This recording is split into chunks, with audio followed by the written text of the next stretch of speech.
Hello guys, welcome back to another FIFA 21 video. Today I'm going to show you these updated 5-3-2 custom tactics and play instructions. So the 5-3-2 formation obviously is the 5 at the back formation, and the left wing back and the right wing back are the only wide players in this formation, but it is a very good attacking formation.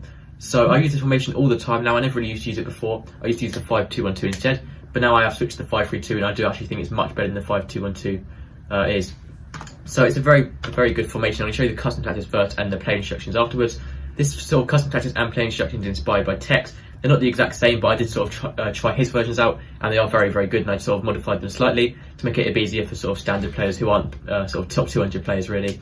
So the defensive style is on balance. That's just pretty standard. Press after possession loss can be quite good, but usually not on 5 at the back formations, so I just stuck with balance. I have the width from 5 to keep it nice and sort of balanced. I never really change it from 5 very often. And I have the depth on 7. The reason for 7 depth is because it creates an automatic offside trap, especially on 5 at the back, works really well. 5 at the back is obviously more defensive than 4 at the back, so having that 7 depth can sort of help balance it out a bit more.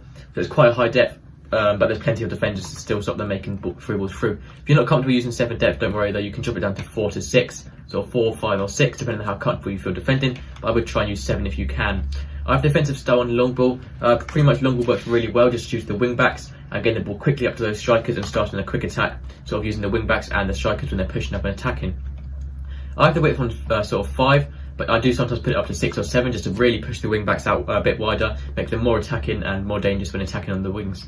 Players in boxes on 6 just to get more players into the box, sort of overload the box and to score more goals. This FIFA overloading the box works so well to score more goals and get more opportunities, so I do recommend using that. I have corners on 3 just to get more players into the box once again, and then free kicks on 1 because that's not very important.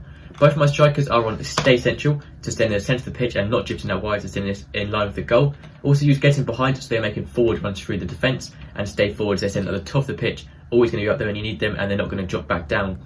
Your 3 centre mids. Now for the left centre mid and right centre mid, leave these completely default and don't change anything there. For the middle one, use cover centre and then just leave the rest completely default as well. You can use get forward to make them sort of more attacking, but I would recommend using balanced attack to sort of keep it general midfield.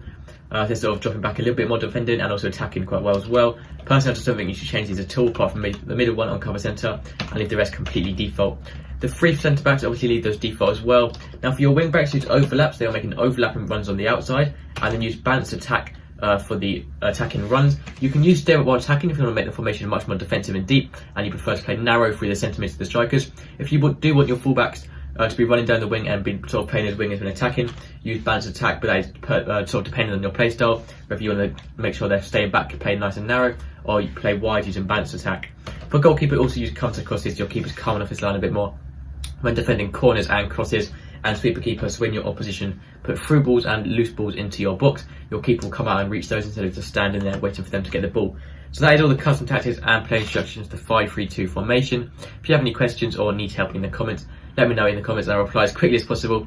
That's everything for this video. Thank you for watching. Make sure to subscribe and I'll see you next time. Goodbye.